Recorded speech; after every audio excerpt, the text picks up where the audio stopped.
बिस्मिल्लाहिर्रहमानिर्रहीम अस्सलाम वालेकुम। आज आपके साथ बीफ पुलाव की एक ऐसी रेसिपी शेयर कर रही हूँ जिसकी खुशबू दूर दूर तक फैलेगी। बहुत मज़ेदार ये पुलाव बनता है। कमर्शियल पुलाव की रेसिपी आपके साथ शेयर कर रही हूँ। बाज़ार का पुलाव हम बहुत शौक से खाते हैं, बहुत रसीला और बहुत मज़ेदार पुलाव होता है। सेम रेसिपी से बनाऊंगी, घर पर आप बहुत आसानी से ये पुलाव बनाकर तैयार कर सकेंगे। दावतों में बनाएं, खुद अपने लिए बनाकर इंजॉय करें। तो ये रेसिपी आपने मुकम्मल देखनी है। रेसिपी अच्छी लगे आपने लाइक भी ज़रूर करना है। तो चले मज़ेदार सा बीफ पुलाव बनाना शुरू करते हैं।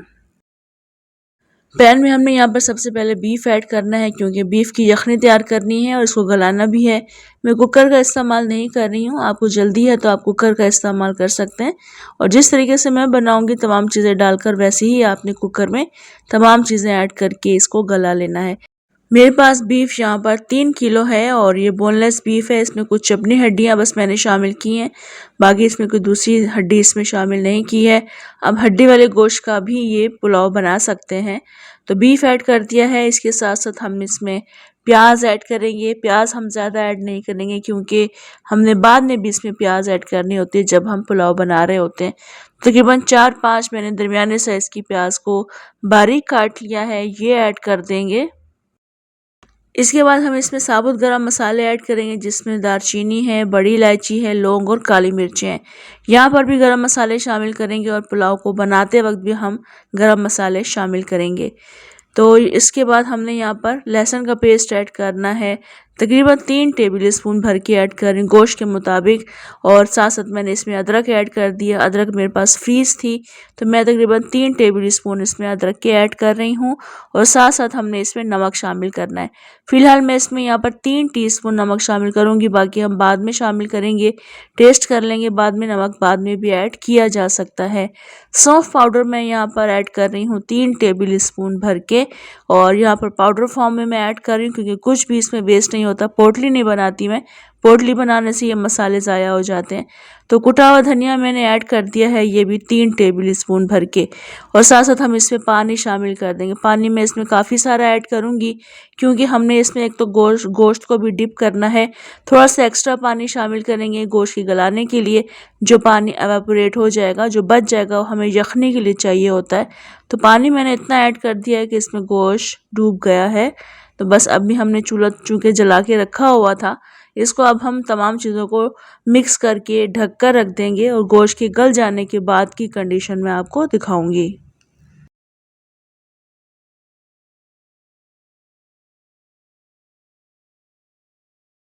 तो ऐसा गोश्त को पकते तकरीबन 1.5 से 2 घंटा हो चुका है और ये हल्की आंच पर पक रहा था।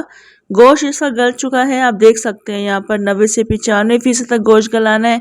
थोड़ी सी कसर आपने इसमें छोड़नी है। अब इस गोश्त को मैं इस यखनी में से निकाल कर रख लूँगी और यखनी को भी मेजर करके रखना है। मैं 2 किलो सेला राइस का ये पुलाव बना रही हूँ और 3 किलो गोश्त है, तो उस हिसाब से मैं इसमें पानी शामिल करूँगी। तो इसको यखनी को भी मैं मेजर करके रख लूँगी। यहाँ पर एक बड़े पतीले में मैंने गोश्त की तैयारी करनी है, यानी पुलाव की तैयारी करनी है। तो मैंने 1.5 कप के बराबर इसमें ऑयल ऐड किया है। 3-4 प्याज मैंने इसमें दरमियाने साइज़ की बारीक काट कर शामिल किए हैं। तमाम साबुत गरम मसाले जो हमने यखनी में शामिल किए थे वो भी ऐड कर दिए हैं। इसके अलावा 3 टीस्पून मैंने साबुत ज़ीरा भी शामिल किया है। अब इन तमाम चीज़ों को अच्छे तरीके से मिक्स कर लेंगे और प्याज को हम हल्का सुनहरा करेंगे। तो आप देख सकते हैं प्याज जब इस रंगत की होना शुरू हो जाएगी, उसके बाद हम यखनी से निकाला हुआ बीफ ऐड कर देंगे। ये ऐड करने के बाद भी हमने इस ऑयल के साथ, प्याज के साथ गोश्त को थोड़ी देर के लिए मिक्स करना होता है, तकरीबन 3-4 मिनट के लिए। तो गोश्त को मैंने ऑयल में अच्छे तरीके से फ्राई कर लिया है। अब हमने इसको अदरक लहसुन डालकर फ्राई करना है। तो यहाँ पर मैं अदरक का पेस्ट ऐड कर रही हूँ तकरीबन 3 टेबल स्पून भर के, और 1 या 2 टेबल स्पून के बराबर इसमें लहसुन का पेस्ट ऐड कर देंगे।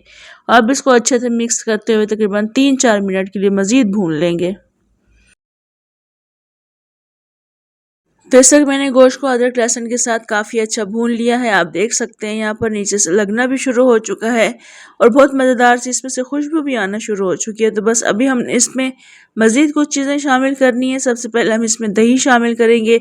दही आप पुलाव के हिसाब से शामिल करेंगे। मेरे पास तकरीबन 1.5 पाव के बराबर दही है और बीट करके ऐड कर रही हूँ। साथ साथ हम इसमें कुछ हरी मिर्चों का पेस्ट भी ऐड कर देंगे। जितनी तेज़ी आप पुलाव में चाहते हैं उस हिसाब से आपने मिर्ची ऐड करनी है। और यह है जायफल जावित्री का पाउडर। अगर आपने कमर्शियल लेवल का पुलाव बनाना है तो जायफल जावित्री का पाउडर आपने ज़रूर ऐड करना है। ये 1 टीस्पून मैंने ऐड किया है। साथ साथ मैं इसमें यहाँ पर नमक ऐड करें तो तकरीबन 5 से 6 टीस्पून भर के, कम रहेगा वो बाद में भी ऐड किया जा सकता है। अब इन तमाम चीज़ों को हम अच्छे तरीके से मिक्स कर लेंगे और दही का पानी ड्राई कर लेंगे। तो यहाँ मैंने दही के साथ भी गोश्त को काफ़ी अच्छा कुक कर लिया, आप देख सकते हैं। तो बस अभी हमने इसमें यखनी शामिल करनी है। यखनी को मैंने मेजर कर लिया था और वो 7 कप के बराबर थी। इसके अलावा मैं इसमें मज़ीद 4 कप पानी ऐड करूँगी। और मैं 2 किलो सेला राइस का ये पुलाव बना रही हूँ तो उसको मैंने मेजर किया था चावल को, तो वो तकरीबन 13 कप्स बन रहे थे। यानी उस हिसाब से हमने पानी बाद में भी ऐड करना है क्योंकि मज़ीद ज़रूरत पड़ेगी। फ़िलहाल हम इसको ऐड कर रहे हैं, ढक कर रख देंगे, पानी के बॉयल आने का वेट करेंगे।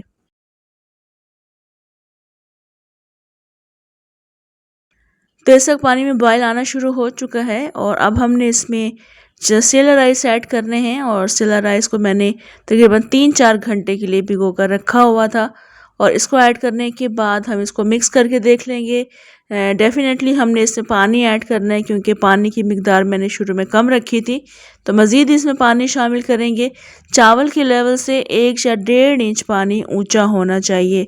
मैं ये पुलाव सेला राइस का बना रही हूँ, आप बासमती राइस का ये पुलाव भी बना सकते हैं। मैंने इसमें मज़ीद 2.5 कप के बराबर पानी ऐड किया था।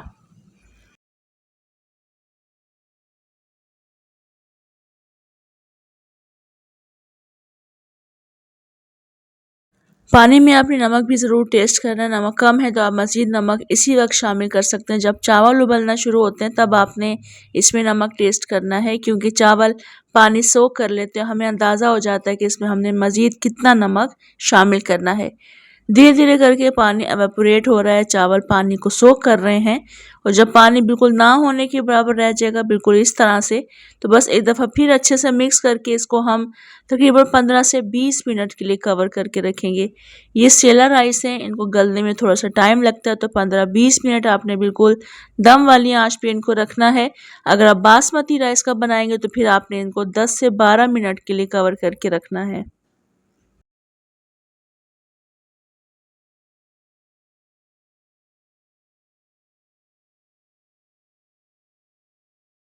तो इस वक्त चावलों को तकरीबन 20 मिनट हो चुके हैं। अब इसका कवर हटाएंगे, चूल्हा बंद कर देंगे और मज़ेदार सा हमारा खुशबूदार कमर्शियल स्टाइल का पुलाव बिल्कुल रेडी है। आप देख सकते हैं खड़े खड़े चावल हैं, बिल्कुल साबुत चावल थे, सेला राइस है। मगर अब बासमती राइस का भी बनाएंगे तब भी ये पुलाव ऐसे ही मज़ेदार और खुशबूदार बनेगा।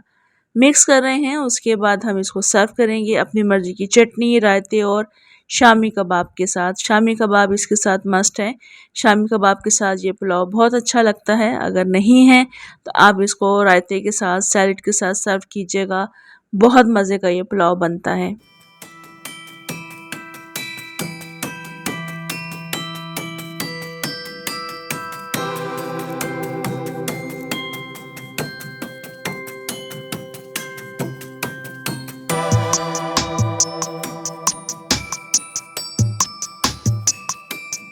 उम्मीद है आपको पुलाव की ये रेसिपी बहुत पसंद आई होगी क्योंकि जिस तरीके से मैंने बनाया है उसमें मैंने एक सीक्रेट मसाला भी शामिल किया था। आपने वो मसाला भी ज़रूर ऐड करना है जिससे ये पुलाव कमर्शियल स्टाइल का बनेगा और खुशबूदार बनेगा। ज़रूर ट्राई कीजिएगा, इंशाल्लाह रेसिपी पसंद आएगी। कमेंट, लाइक, शेयर भी आपने ज़रूर करना है।